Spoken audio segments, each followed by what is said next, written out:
Oh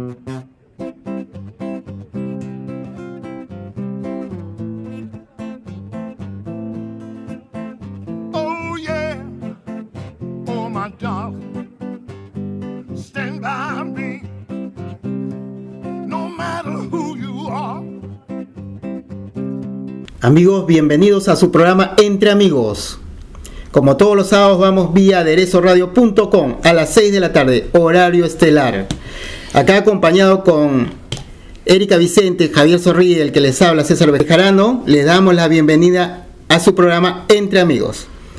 Programa producido por el Centro de Estudios Humanistas Nueva Civilización, bajo la dirección de Judith Purizaga, en la edición Eladio Watson, y hoy día contamos como invitado nuestro amigo Carlos Crespo. Amigos, empezamos inmediatamente con Caja de Pandora. ¿Qué tenemos?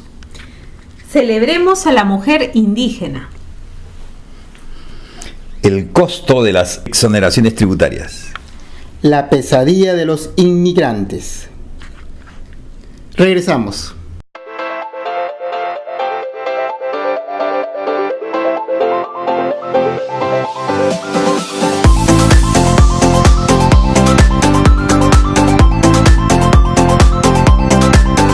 La pesadilla de los inmigrantes.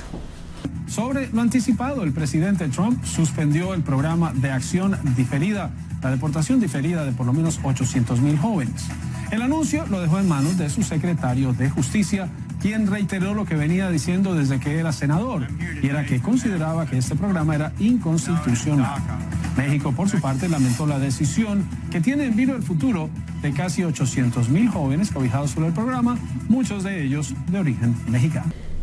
Donald Trump ha eliminado el DACA, que es la acción diferida para los llegados en la infancia, un programa iniciado el 2012 en el gobierno de Obama. Al eliminar este programa, va a perjudicar a casi 800,000 ilegales que podrían ser deportados a partir de marzo del 2018. César, cuando dices 18,000, eso significa que ingresaron niños todavía y después crecieron y ahora ya están instalados, puede ser, pero igual se los saca de Estados Unidos. Claro, ellos son los denominados Dreamers, ¿no? Las personas que llegaron con el sueño, el famoso sueño americano, pero que hoy en día se ha convertido en la pesadilla americana en realidad. Ya. Y esto involucra a menores de edad que entraron de manera ilegal y que se les permitía estudiar en escuelas primarias, secundarias. Pero eso, por ejemplo, hacía que su condición de ilegal cambiase y se volviese legal, ese programa. En realidad no? Estaban en el umbral, no eran legal ni ilegal, pero les permitían ciertos derechos, ¿no? Como estudiar, inclusive hoy en día trabajar. Al final, lo que tenemos como problemática es que en marzo del 2018 685,000 personas aproximadamente van a quedar desempleadas y vulnerables. Estas van a estar identificadas plenamente con nombre, apellido y dirección, y obviamente sujetas de ser expulsadas del país con una rapidez increíble, ¿no? Hay ya una manera de que esa expulsión se haga, es forzada, los van a buscar, los van a invitar a salir, o no se sabe todavía esa parte. En realidad Donald Trump lo que ha hecho es tirar la pelota a la cancha del Congreso para que en los próximos 6 meses dé una ley que permita o bien que se renueve, ¿no?, la estadía de los ilegales, o bien que sean deportados inmediatamente. Pero en ningún caso con estas ventajas del programa DACA. Así es, ya no hay estas ventajas, desafortunadamente. Así es. Primero te reciben y después te votan, ¿no? Así es. La deshumanización avanza en Estados Unidos. Así es. Ese sería la triste realidad en Estados Unidos. Es más, porque no se considera que estos inmigrantes aporten al Estado norteamericano, y de hecho aportan. Sí, para terminar, afecta aproximadamente entre el 1 y el 2% del PBI en el 2019. Esa es la triste realidad que se viene. Así es. Celebremos a la mujer indígena. Día Internacional de la Mujer Indígena. Es un homenaje a Bartolina Sisa, guerrera aymara boliviana que dedicó su vida a combatir la opresión del colonialismo español que sometía a su pueblo. Fue decretado durante el segundo encuentro de organizaciones y movimientos de América en Tiwanaku, Bolivia, en el año 1983. Este 5 de septiembre pasado, el martes pasado, se celebró el Día de la Mujer Indígena. Desde 1983 se viene celebrando y conmemorando la vida e historia de las mujeres indígenas. Esta fecha honra a Bartolina Sisa, quien fue lideresa aymara que capitaneó la revolución contra la dominación española. Entonces es interesante que hemos querido resaltar el rol de la mujer andina en esta versión de nuestro programa, porque este rol viene siendo invisibilizado. No se sabe de ningún programa radial, programa de televisión, no está considerada. Yo por lo menos nunca me he enterado de esa. Solo en Canal 7. Bueno, muchas veces se burlan de las mujeres andinas, ¿no? Por ejemplo, el tema de la paisana Jacinta, ¿no? Que muestran a una mujer bastante sucia, ¿no? Donde muestra un personaje que se presta a la burla de las personas. En forma discriminatoria, ¿no? Caricaturesca. Sí. En el caso de Ecuador me decía también, ¿no? Me acuerdo que las mujeres indígenas son las que tienen mayor número de analfabetismo, ¿no? Porcentaje mayor. Son las que menos han tenido acceso a la educación, digamos. Sí, por ejemplo, aquí en el Perú solo el 36% de mujeres indígenas cuentan con secundaria, ¿no? Ese es un dato que da Servindi. Sin embargo, en los momentos más difíciles del país, su rol ha sido fundamental. Por ejemplo, en la época de conflicto en Ayacucho, las mujeres organizadas han producido ollas comunes, comedores, que han podido, mediante los cuales han podido cuidar y alimentar a muchos niños y personas que habían quedado en situación de vulnerabilidad por las matanzas y los atentados, ¿no? De hecho, en muchas comunidades también formaban parte de las rondas campesinas, las mujeres, ¿no? Entonces contribuían activamente a la organización de la defensa de sus comunidades en la época en que Sendero trataba de expandirse. Sí, justamente es el caso de Rosa Guamán, que ella pertenece a la comunidad campesina de Cañaris, ¿no? Entonces ella es una dirigente y una de las pocas mujeres en su tiempo que pudo tener educación y cumplió un rol fundamental en su comunidad. Bueno, entonces valoricemos a las mujeres indígenas y no las invisibilicemos. El costo de las exoneraciones tributarias. Los impuestos dejados de pagar con respaldo legal, porque el Congreso de la República les ha dado una facilidad especial a determinados sectores y grupos económicos. ¿Y cuál es la importancia de esto? Bueno, el cálculo que ha hecho el propio gobierno, la SUNAT, es que eso equivale a, como ustedes pueden ver en pantalla, 15.493 millones de soles cada año. Año tras año, más de 15.000 millones de soles que el Estado deja de recaudar porque algunos sectores, algunos grupos tienen ventajas especiales, privilegios que no tenemos el común de los mortales. Y estos 15.000 millones de soles, por si acaso, es 15 veces lo que cuesta el reciente aumento que le ha dado el gobierno a los maestros. O sea, el gobierno sufre, ¿no? Empujado por la población, ha aceptado aumentar el sueldo a los maestros a 2.000 soles. Bueno, lo que pierde cada año en exoneraciones tributarias el Estado es 15 veces esa suma, 15 veces más.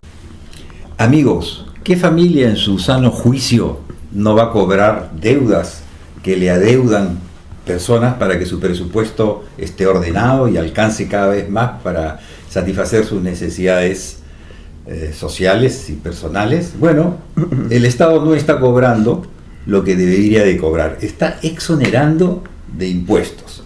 Imagínense lo que el Estado ha dejado de cobrar. Yo se los voy a decir siguiendo el artículo de César Campodónico, un economista, que nos cuenta lo que el Estado está dejando de percibir. En el sector agroindustria, o sea, el de la exportación de las paltas, los espárragos, y etcétera, etcétera, etcétera, del 2002 al 2017 se dejaron de pagar, según la SUNAT, 1.909 millones de del impuesto a la renta. Se los exoneraron, ¿sí?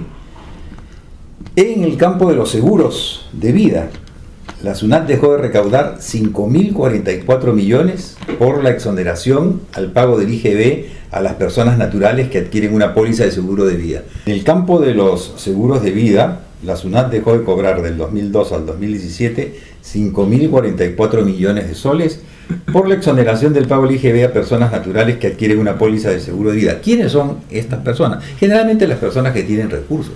Ellos son los que tienen seguros privados de vida. ¿Por qué se les va a exonerar del pago del IGB si todos lo pagamos? Y en una cosa que se llama drawback, que significa que las empresas exportadoras pagan por adelantado, ¿no? Aranceles, se los devuelven después, una vez que se han efectuado las ventas del caso, ¿sí? Entonces, ¿cuánto la SUNAT le entregó a estos exportadores?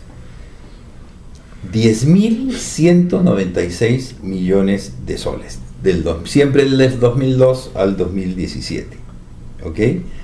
¿Quién fue responsable cuando se inicia toda esta, por decirlo así, actitud de tolerancia y casi de regalo del Estado hacia estas grandes empresas, sobre pretexto de incentivo de la inversión? Este siempre es el pretexto, ¿no? Está bien al principio, pero una vez que ya hay ganancias, debería de cesar este incentivo a la producción. Con el gobierno de Fujimori, y eso ha, ¿cómo se dice? Continuado gobierno tras gobierno, no ha sido cambiado. Sí, y no solamente en esos tipos de negocios, sino también en los agroindustriales, ¿no? Así es. Hay mucha producción que se está siendo exportada sin el debido cobro de impuestos. Así es. Entonces hay que revisar los gastos tributarios como propuesta, hacer una reforma tributaria ya que, dicho sea de paso, el presidente anunció, pero que no ha ejecutado todavía. Y además esa reforma tiene que combatir severamente la evasión de impuestos, la elusión de impuestos, y que se amplíe la base tributaria, ¿sí? Y además también estimular para que el dinero de los peruanos que esté fuera del país retorne, y cobrar, por supuesto, lo que todavía no hemos podido recoger del dinero propio, de repatriar el dinero de la corrupción, ¿no? Entonces, con todo esto, el presupuesto del Estado va a poder crecer y va a poder financiar, por ejemplo, gastos educativos o de salud, o subir los sueldos a los maestros, que tanto dicen no tenemos plata, no tenemos plata. Bueno, cobra lo que tienes que cobrar. Así que, de una vez por todas, señores del gobierno, cobren lo que tienen que cobrar. Con esto terminamos nuestra secuencia Caja de Pandora, amigos. Regresamos.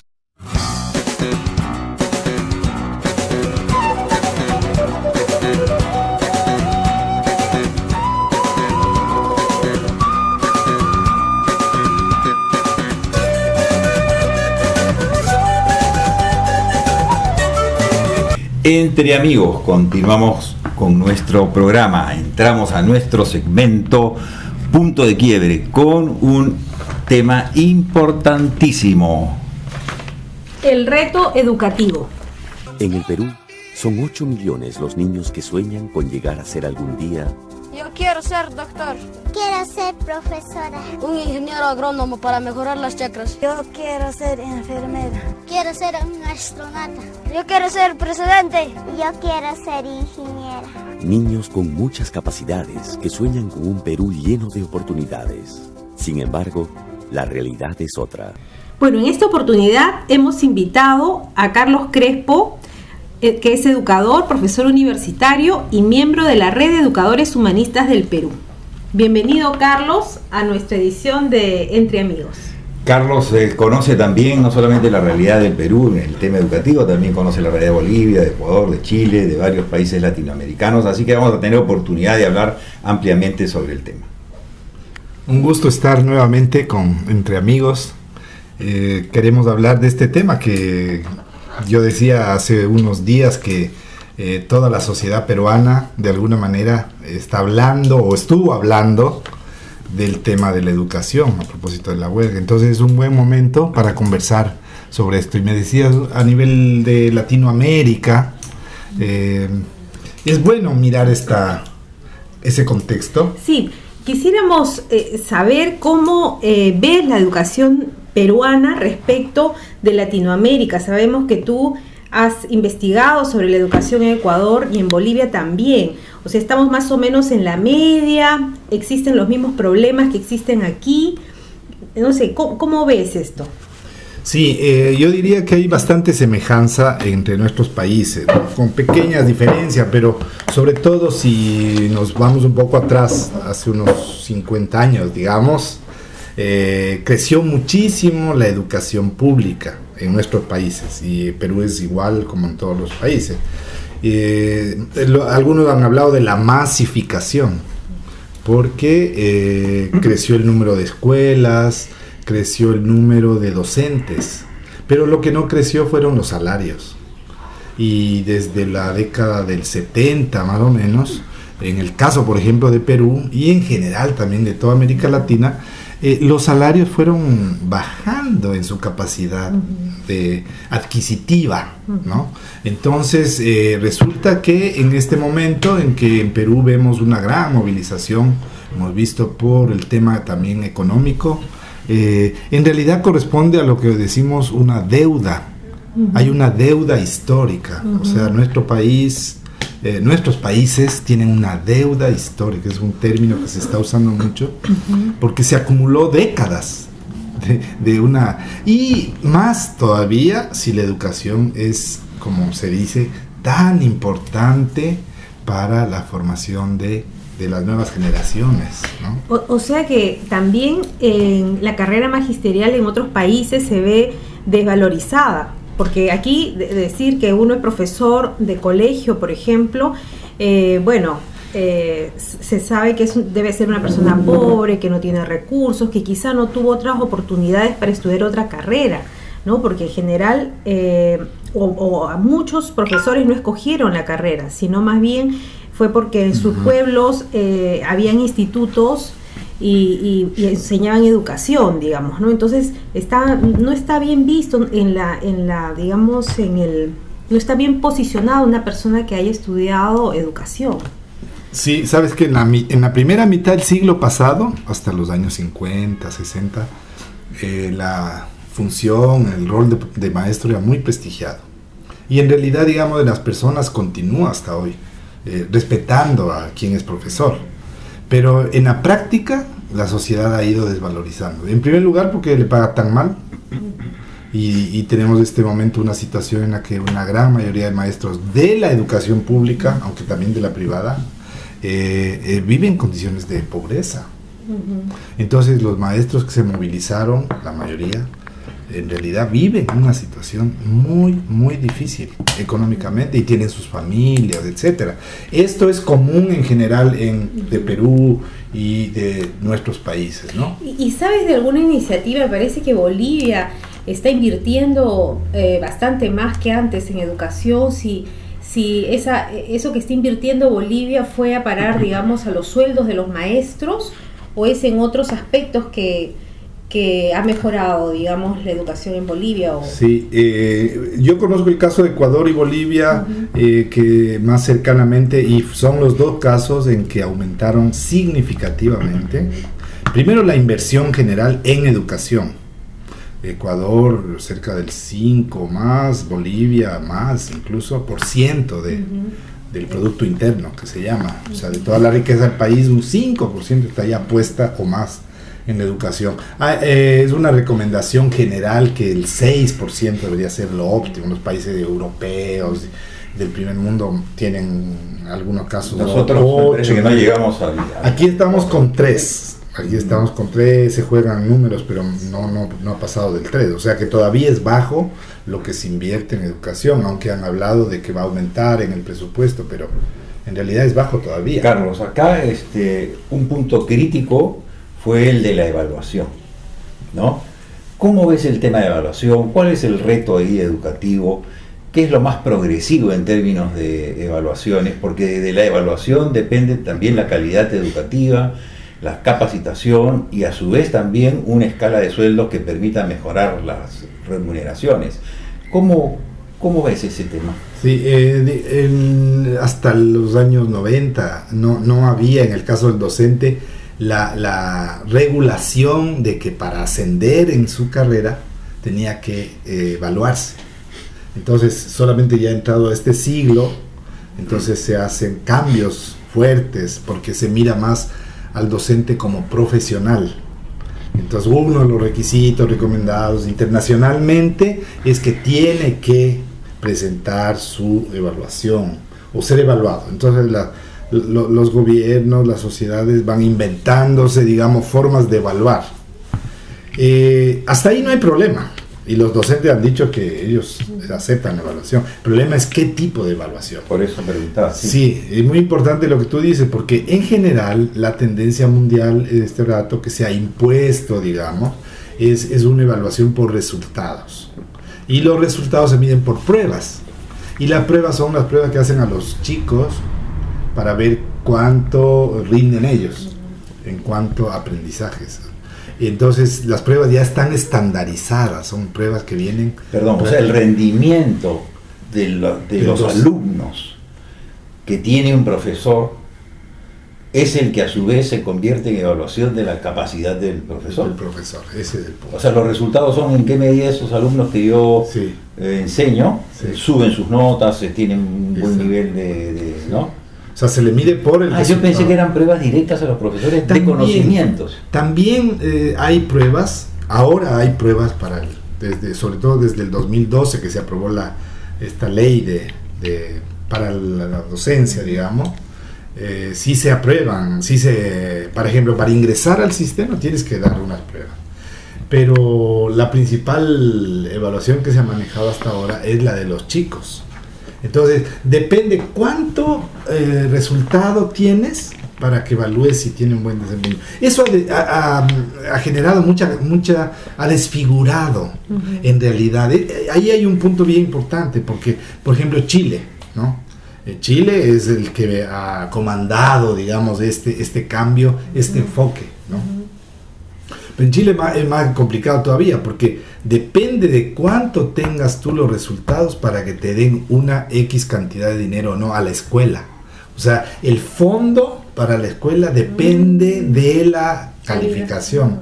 Pero ya hay estudios, nuestros amigos del partido, del Movimiento Humanista en Chile han hecho algunos estudios, un libro que publicaron recién, donde muestran que no es verdad que todos parten de la misma línea. Pero creo que también hay otros factores que influyen, ¿no? Porque, por ejemplo, la alimentación, el estado emocional de los alumnos o qué situaciones familiares viven.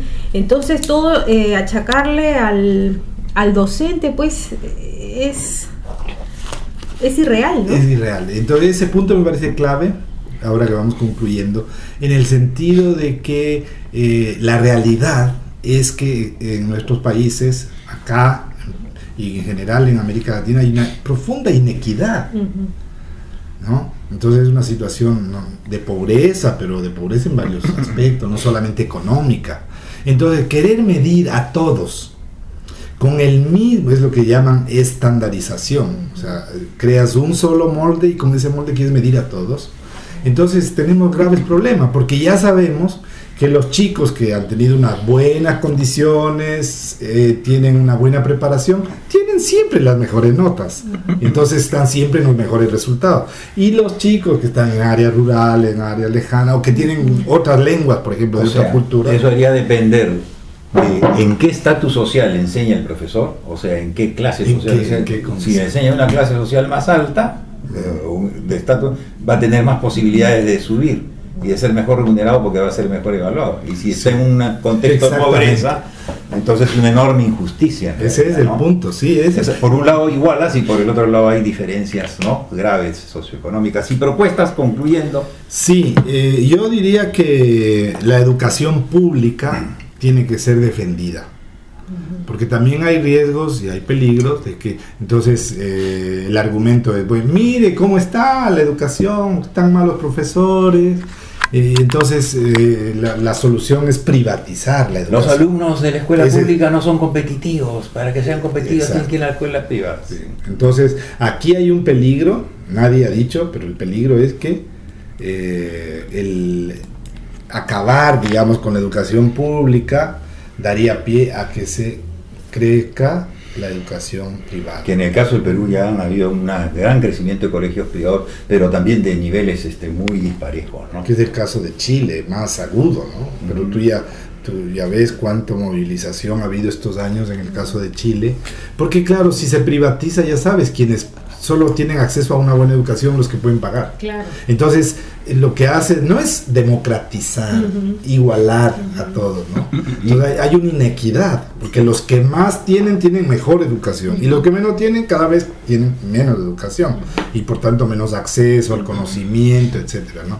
Lo otro tema, tal vez yo diría, es importante que los docentes, claro, tomen en sus manos este cuestionamiento, esta crítica, y la experiencia que acabamos de ver ha sido positiva en el sentido, dicen, que ha colocado el tema de la educación en el espacio público. O sea, todos están hablando de la educación, está muy bien eso, ¿no? Pero también el docente, yo creo que el gran reto es que desarrolle también como persona, ¿no? No solamente, digamos, la actitud de protestar, ¿no es cierto? Sino qué propuestas tiene el docente, tenemos como docentes. ¿Cómo construimos nosotros ese cambio?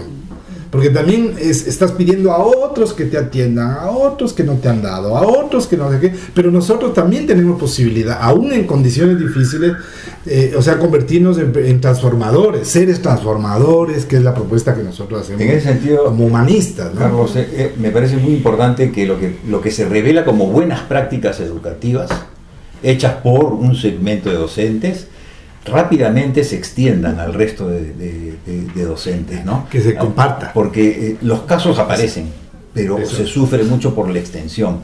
No hay un proceso de aprovechar los casos positivos para convertirlos en efectos de demostración, y con eso se pueda superar constantemente la calidad educativa. Sí, entonces, sintetizando, yo diría, defensa de la educación pública con mejoramiento de la inversión, para que los docentes puedan estar mucho mejor pagados, y que haya mejores textos y que haya acompañamiento a los docentes, que el docente mismo se transforme. O sea, es un trabajo muy fuerte a nivel personal, no solamente una sensibilidad política, sino una transformación personal.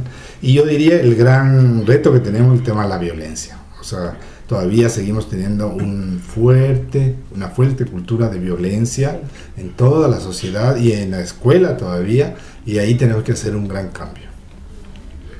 Muchas gracias, Carlos. Continuamos con nuestro programa Entre Amigos.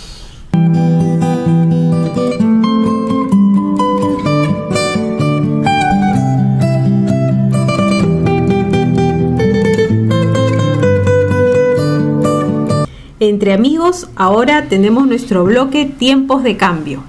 Y en esta oportunidad vamos a conversar sobre el método estructural dinámico. ¿Qué es el método estructural dinámico? Bueno, antes que nada, se está haciendo un taller, ¿no? Hoy día mismo, sábado, en el Centro de Capacitación La Moneda, donde suele el Centro de Estudios Humanistas Nueva Civilización hacer sus talleres, para, de una manera muy sencilla y práctica, mostrar lo que es este método dinámico y estructural. ¿Qué cosa es un método? Bueno, un método es un camino que uno sigue para obtener determinado tipo de resultados. Por ejemplo, si uno quiere preparar un ceviche, tiene que hacer un camino. Tiene que primero conseguir el pescado, tiene que trozarlo, tiene que ver que esté de buena calidad. Hay una cantidad de elementos, que el limón esté bueno. Para que salga bien el ceviche. Para que salga bien el ceviche, ¿sí? Entonces, siempre hay un método para hacer bien las cosas. Y también se puede pensar bien o se puede pensar mal. Así que este es un método para pensar bien y se le llama dinámico y estructural. Interesante lo del pensar, ¿no? Porque todos pensamos, todos usamos el pensamiento como seres humanos, ¿no? Y tenemos en nuestra vida. Pero es interesante saber cómo funciona nuestro pensamiento, nuestra cabeza, ¿no? Así es. Ahora, ¿por qué dinámico? ¿Sí? Porque ve las cosas en movimiento, en proceso. Cuando uno quiere estudiar cualquier cosa, esa cosa pues no está quieta. La puedes estudiar en 1950, 1960, 1970. ¿no? Tienes que trazar la historia. Por eso es dinámico, porque va captando el cambio del mismo objeto de estudio. La educación de hace mucho tiempo no es la misma probablemente que la de ahora. Han ocurrido cosas. Y entonces, ¿por qué es estructural? Porque ve todas las cosas que han tenido que ver para que ese objeto de estudio vaya transformándose en el tiempo. Uh-huh. Claro, nada existe aislado, sino que existe una relación dinámica con otros seres dentro de ámbitos condicionantes, ¿no? Así es. Si ponemos el ejemplo del equipo de fútbol, por ejemplo, ¿no? Tenemos que ver qué elementos inciden, ¿no? Porque a veces dices, este jugador jugó mal, bueno, pero de repente el entrenador estaba mal, el entrenador también tiene que ver, ¿sí? No tienen estado físico, se desordenaron, qué sé yo, ese es otro factor. Entonces se van juntando todos los factores que tienen que ver con el desempeño, en este caso, de un equipo de fútbol. Los armas, los relacionas, los pones en movimiento y ya entonces puedes comprender bien qué ha ocurrido con ese equipo, por qué se clasificó, por qué no se clasificó, etcétera, etcétera. Pero ya tienes algo pensado, algo estudiado, algo reflexionado de manera ordenada. No simplemente una opinión por darla, o una impresión por darla. Además estudias el punto de vista, ¿sí? Estudias cómo está compuesto ese objeto, cómo se relaciona con su medio y cómo evoluciona en el tiempo. Ese es el método dinámico estructural del humanismo universalista que difunde el Centro de Estudios Humanistas Nueva Civilización. O sea, la idea es que tu cabeza puede moverse, ¿no? Puede moverse, por ejemplo, en el tiempo, puede ir para atrás, puede ir para el futuro, o puede quedarse en el presente. O sea, aquí estamos hablando de aprender cómo la cabeza, como decimos, se mueve, ¿no? Para entender las cosas, porque a veces tenemos unos problemas, como en este tiempo y como hemos hablado en el programa, que son complicados y uno dice, no entiendo, prefiero no pensar. Y aquí parece que hay unas formas que te pueden ayudar a ordenar cómo puedes pensar mejor. Y claro, es bueno pensar bien para poder después actuar bien, ¿no? Así es, pensar, sentir y actuar en la misma dirección. Por ejemplo, dentro del método estructural dinámico hay algunas leyes. Una de ellas, por ejemplo, es la ley del ciclo, ¿no?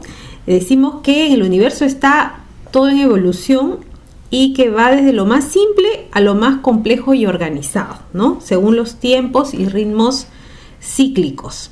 Entonces, a veces uno tiene una mirada muy simplista y no se pone a pensar o no analiza la complejidad de algún problema o alguna situación que existe, ¿no? Sobre todo estas cuestiones sociales, ¿no? Las cuestiones sociales son muy complejas y tienen varias aristas. Entonces, es importante analizar de un modo más completo, teniendo una visión más amplia, ¿no? Este método nos ayuda a ampliar la mirada y tener una visión mucho más estructurada, ordenada y veraz, digamos. Por ejemplo, eso de la ley de ciclo, uno dice en el lenguaje común, ¿no?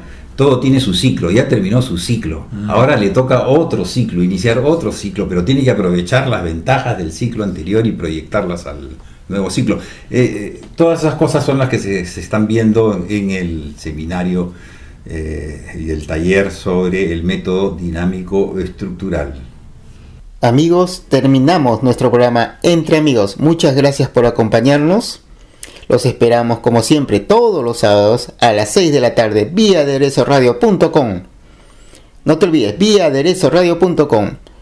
Y también síguenos en el Facebook, página oficial Entre Amigos, en el YouTube Entre Amigos Programa Radial.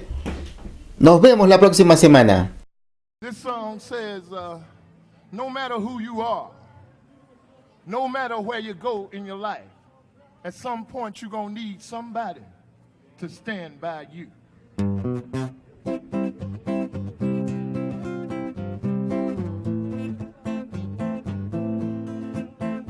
Oh yeah, oh my darling, stand by me.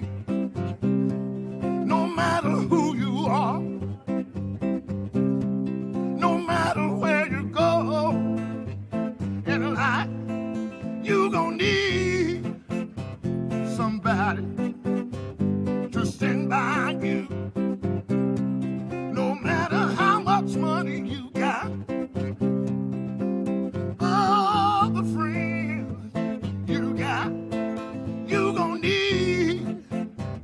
somebody to stand by you. When the night has come and the land is dark and that moon is the only light we'll see. No, I won't be afraid. No, I won't shed one tear.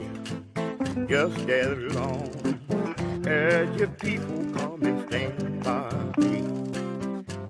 And darling, darling, stand by me. Oh, stand by me. Oh, stand by. Come on, stand by me. Yeah. Oh, when that sky that we look upon, well, she tumble and fall on the mountains, they should crumble into the sea. I won't cry, no, I won't shed a tear, just as long as you stand by me. So darling, darling, stand by me. Oh, stand by me. Please stand by me. Stand by me. And darling, darling, stand by me. Oh, stand by me. Please stand by me. Stand by me. Oh, baby, baby.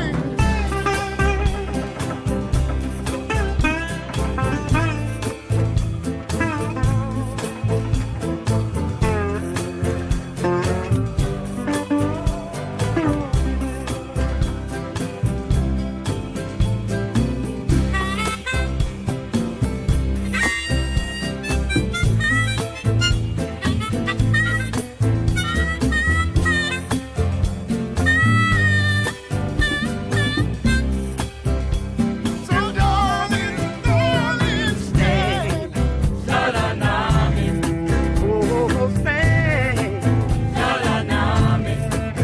Oh, stand. Oh, stand. Stand by me. Come on, stand by me.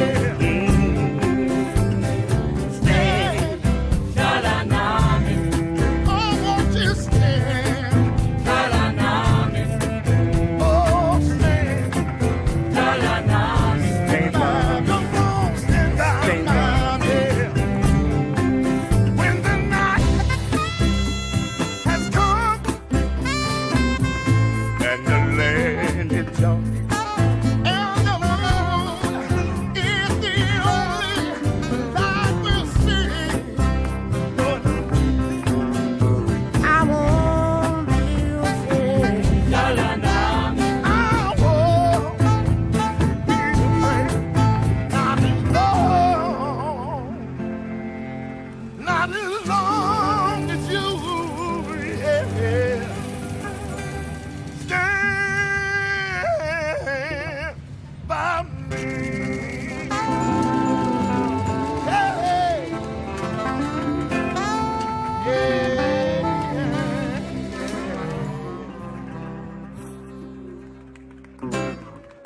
Thank you, thank you.